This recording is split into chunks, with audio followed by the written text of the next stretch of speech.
I hid in the coat closet and I counted his footsteps as he searched my house. I heard him check the kitchen, the living room, my daughter's room, empty. Thank God she was at her grandmother's. One by one, every room. And I realized, holding my breath in the dark, that he was saving one room for last. He was searching in a circle, and the closet I was hiding in was the very center of it. Welcome back. It's just you and me and the dark tonight. 3 true stories from people who woke up or came home to find someone already inside their house and had to make themselves small and silent and still and wait. These are the ones where surviving meant not making a sound. Let's begin. I want to say up front that everyone in this story is okay. I got out, but I have never been the same in a quiet house. And after you hear this, maybe you'll understand why. It was a weeknight. My daughter was staying over at my mother's, so I had the house to myself, which was rare and nice. I'd gone to bed early, and sometime after midnight, I woke up because I heard glass.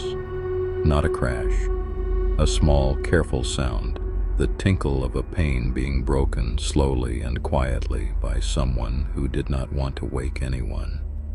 And then the soft scrape of a window sliding up. Downstairs, someone was coming into my house. I want to tell you I did something brave or smart. What I actually did was freeze in my bed in the dark, with my heart going so hard I was sure he could hear it. And in that frozen moment, I made a decision that I've since learned probably saved my life. I did not get up and confront him. I did not turn on a light. I slid out of bed, silent, grabbed my phone, and I got into the coat closet in the upstairs hall. A deep closet full of coats with a slatted door. And I pulled it shut, and I buried myself in the back of it behind the coats, and I went completely still. And then I listened to him search my house. I heard him come up the stairs, slow, unhurried, taking his time, which was somehow the most terrifying part. He wasn't panicked. He wasn't grabbing things and running. He was searching, methodically. I heard him go into my bedroom first. I heard the closet door in there slide. I heard him check under the bed, the creak of him crouching, the pause. He was looking for a person. He was looking for me. Then I heard him move to my daughter's room, and I have never in my life been so grateful for anything as I was that she was at my mother's, because I heard him search it just as carefully. The closet, under the bed, and I lay in the dark of that coat closet with my hand over my own mouth, and I counted his footsteps, and I understood the shape of what he was doing. He was going room by room, in order down the hall. And the coat closet I was in was one of the last doors. He was working his way toward me. I have thought 1,000 times since about how close it was. 2 more doors. That's all that stood between his patient, methodical search and the coat closet where I was folded up in the dark. And I remember the strangest, clearest thought going through my head as I listened to him check the linen closet next door, that I had to become nothing, not just quiet, nothing. No breath, no heartbeat, no fear, because some animal part of me was certain he could smell fear, that he could feel it radiating through a door. So I emptied myself out. I made myself into just another coat hanging in the dark. And I honestly believe that is the only reason his hand came off that door instead of turning the handle. I dialed 911 with the screen brightness all the way down, and I typed to the dispatcher instead of speaking because I couldn't make a sound.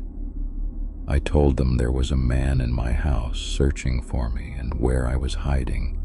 They told me units were coming. Stay quiet. Stay hidden. And I listened to the footsteps come down the hall, checking the bathroom, checking the linen closet, getting closer one door at a time, to the coat closet where I was folded up behind the coats, not breathing, praying to a God I hadn't spoken to in years. The footsteps stopped right outside my door. I could see his shoes through the slats if I looked, so I didn't look. I just held still and stared into the dark wool of a coat 6 inches from my face, and I did not move a muscle. And he stood there for a long time. I don't know how long enough that my legs began to shake from holding the crouch. He stood on the other side of that slatted door, and I will always think, that he knew, that he could feel a person in there the way you can sometimes feel someone in a dark room. He put his hand on the door. I heard it, the soft press of a palm on the wood, and then far off, faint, the first sound of a siren. And his hand came off the door, and the footsteps went, quick now, no longer patient, back down the hall, down the stairs, and out. By the time the police came through my front door, he was gone. They never caught him. And the officer, walking me through it after, went quiet when I showed him the closet, because of the coats. He said most people who hide behind the door or in a corner.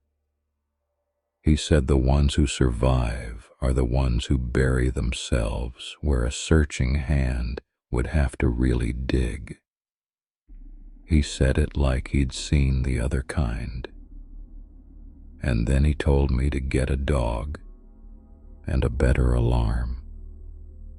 And he left. And I sat on my own stairs until the sun came up, and I have never once, since that night, been able to walk past a closed closet door without wondering what's holding its breath on the other side. Hiding in that closet bought her a few extra minutes and nothing more. The next woman never even got that far. She heard 6 words through a door, and she has spent every year since wishing she didn't understand exactly what they meant.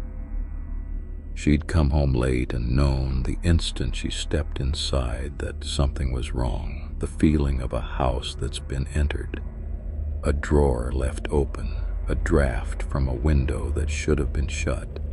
And before she could turn and leave, she heard movement.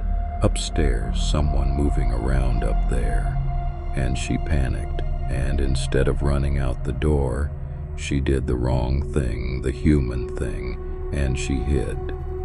In the hall closet by the front door, among the shoes and the winter coats, and she pulled it shut, and the person upstairs came down. And they knew she was home. Her keys were on the hook. Her bag was by the door. The car was in the drive. So they knew. And she listened to them walk the ground floor, slow, looking. The kitchen, the living room, the dining room, and then footsteps coming toward the front hall, toward the closet, and stopping right outside it. She held her breath. She was sure this was the moment the door would fly open, and instead, the person on the other side of the door was still.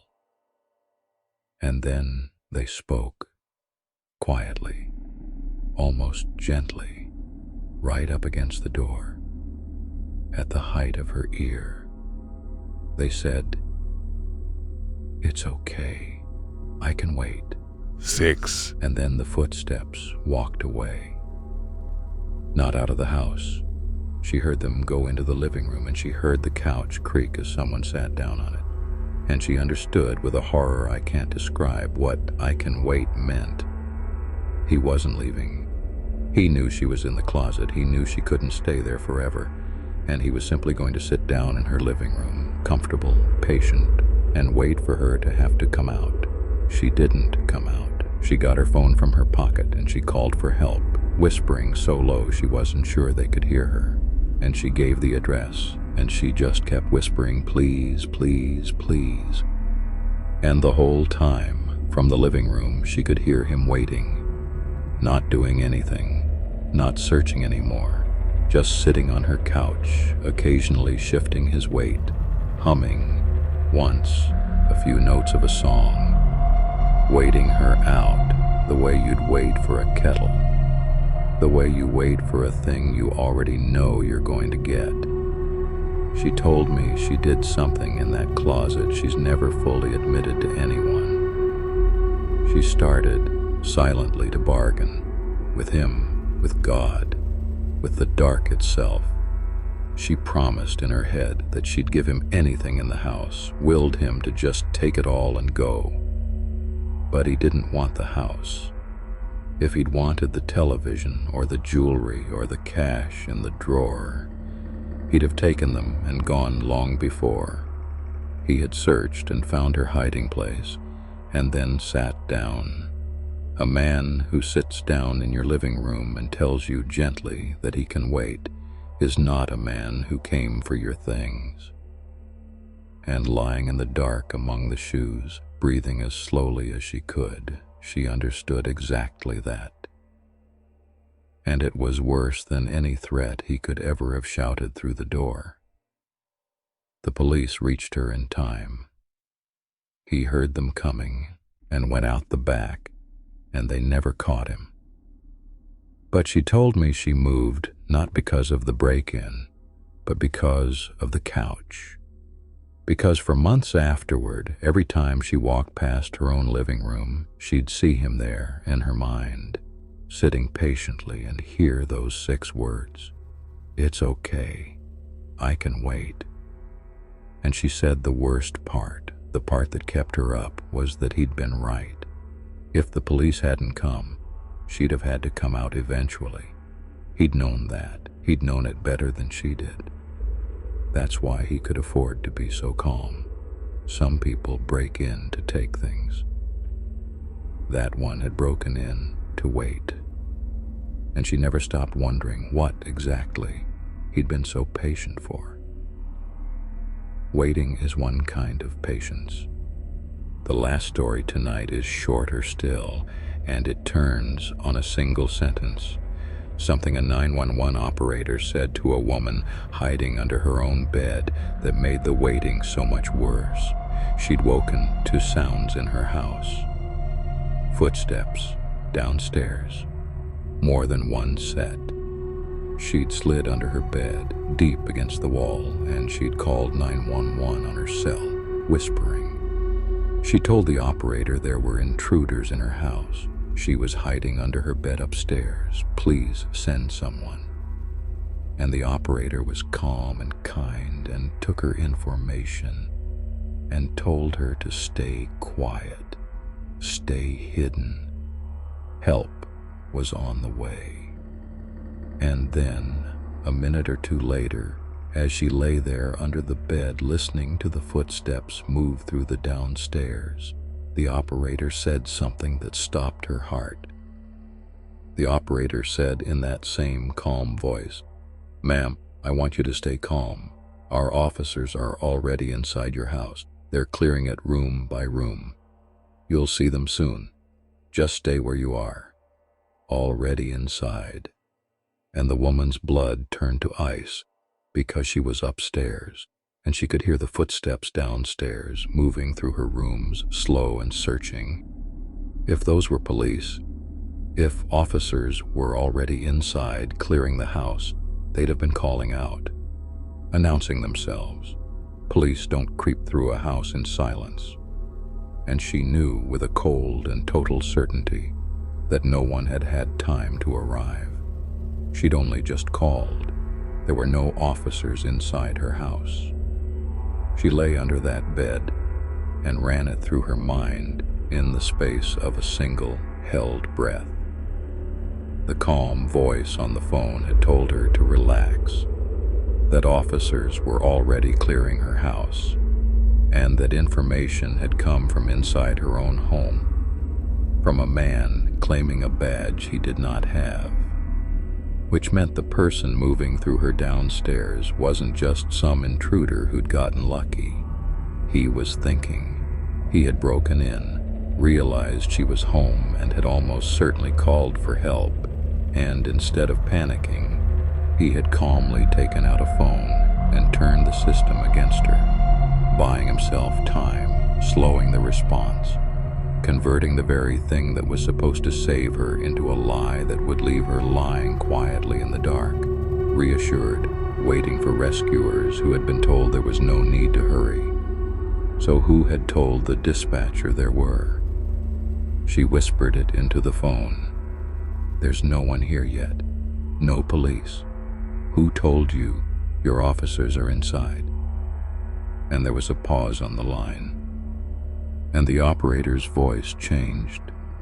The calm cracked just slightly, and she said the dispatch had received a call moments before from inside the residence, from a man who had identified himself as an officer already on scene, who had given this address, and who had said the situation was handled and to slow the response, and that there was no need to rush. Someone in her house had called 911 pretending to be a policeman to keep the real police away.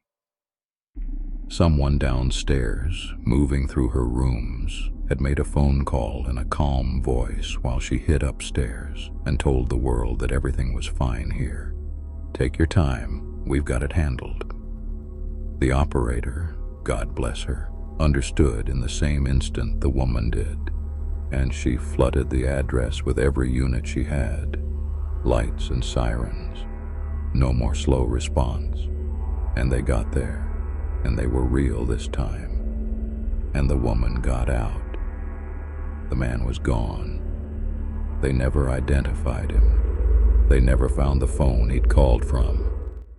But she told me she thinks about the calm in that fake officer's voice. Calm enough to fool a trained dispatcher. Calm enough to make a phone call, mid-search, to buy himself more time.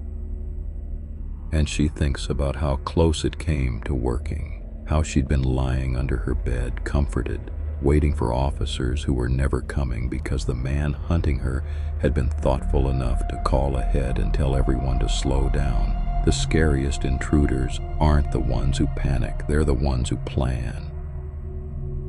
That's all for tonight. If this one had you holding your breath, then you already know what to do. Subscribe and turn on that bell because there's a brand new true horror story here every single night, and you don't want to be the one who missed it. Give this a like so it reaches the next person in the dark, and share it with someone who thinks they'd know exactly what to do. I'll be right here tomorrow night when the lights go down. Sleep well, if you can. Like, share, and subscribe for daily horror stories every single day.